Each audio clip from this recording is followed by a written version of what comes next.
Okay, I'm Chris Kowalski. I'm a potato grower from the Alliston area. We grow about 200 acres of fresh market potatoes and have about 800 acres of cash crops, corn, wheat, soybeans. I farm here with my wife and my 3 kids.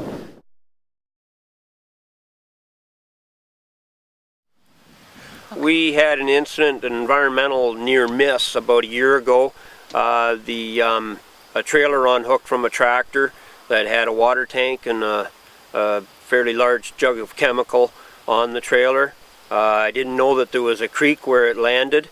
Everything turned out fine. The jug of chemical, well, actually it was a tote of chemical, didn't break or anything. But the first thing that the insurance agent said was, please tell me that there was no spill.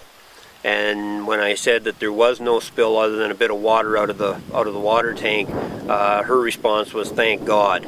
And that made me think about, what we are doing here. I didn't know that there was a creek running through this where it landed. I've lived here all my life, but it's something that we have to be aware of, that it could have been catastrophic. And that's just no other way to describe that situation. It was an accident, it happened, nobody was at fault, but it did happen, and that scared the life out of me that could happen and could affect, some water that we weren't intending to hurt, but it did happen. So,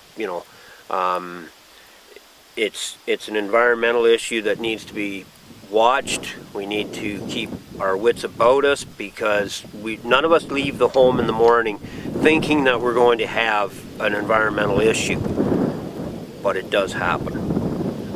So that's what I'll say about that.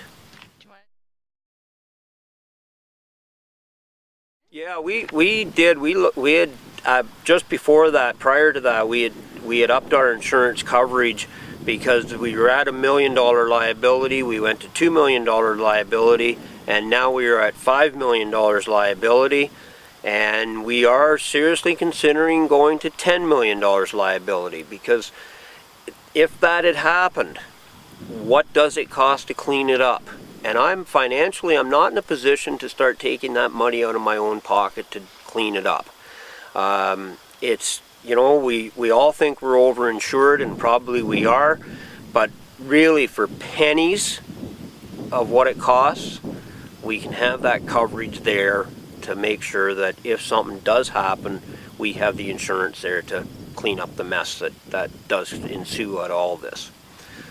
So yeah, that was something that we certainly have looked at here. I'm not entirely, I'm not an insurance agent, but there is an environmental clause in our insurance policy, so that if something like that does happen, or a fuel spill, or something like that, that the insurance will, step in and clean up what happens. Now, saying that, they like the fact that we have the environmental farm plan, that we've done that. If you're a livestock producer, I know that they like having the nutrient management plan in place, so that you're taking the responsibility to make things as well as you can, so that this stuff doesn't happen. So I know the insurance companies love those programs, and they know about them. I know I've talked to my agent extensively about those programs, and she knows about them.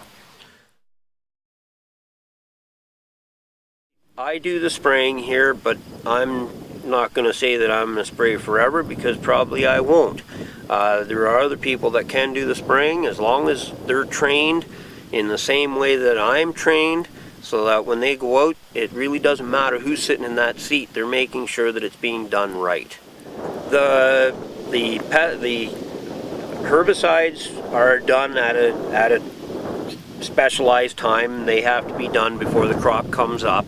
Fungicide sprays, we're on a schedule, but I will watch the weather. Potatoes are susceptible to late blight. If it's wet and warm, you're watching the crop, you're scouting the crop. and that's what I go on a lot of the time, is scout the crop and see whether it needs to be sprayed or not. If it does, get at it and get it done. If it doesn't, keep an eye on it. That's our job. That's what we do, is to watch that crop. So there's, as far as to say that, we're out here every 5 days because that's what we do and that's etched in stone, that's an old way of thinking. We just need to be more proactive in I'm going to say, getting out and walking the crop. And I'm sorry to say, a lot of people just don't do that. They just automatically go out and spray because that's what's expected of them.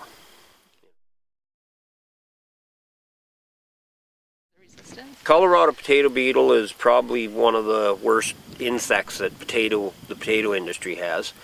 And there has been some resistance to the chemicals that we do have. Not so much here in Ontario. There is the odd case that guys have talked about, maybe some resistance. So the chemical companies are working on new products, but more so it's just the fact that if you're using this chemical this time, switch to another family of chemicals the next time. And that seems to be more what needs to be done to get away from the resistance than going to a whole other new chemical. It's just another family of chemicals. And we have 2 or 3 families right now that we can go to and kind of intersperse them. Same with the blight issue. We use we use Bravo, but we use other chemicals in between so that you give the Bravo a break, and then when you come back in, it seems to work a whole lot better. And the other chemicals work just as well too when you come back in with them.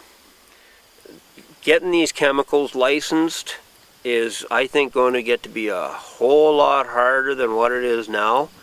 And so when we get a good product, we want to be able to keep it for a while. And it's not going to get any easier. I know, I kind of know what they go through to get these chemicals licensed. So it's a real issue that we have to deal with. And yes, to make sure that we don't abuse them, that's very real. Food safety is it's important. There's no question of that. It's important. People with the internet now, people are a whole lot smarter, or they maybe think they are a whole lot smarter, and they're asking questions of what they are eating, and we're the primary producer. It comes back to us. So what are you guys doing with these crops that we're eating, we're putting in our mouth, and more importantly, putting in our kids' mouths. And I have kids, and my kids are, they're most important to me. So I'm not going to feed them anything that I wouldn't let somebody else's kid eat either. So no, food safety is I'd say that's a very big issue right now. And the water issue. This water issue is just, I think water is going to be the next oil. I really believe that clean, fresh water is going to be the next oil of the next, few decades, number of decades probably.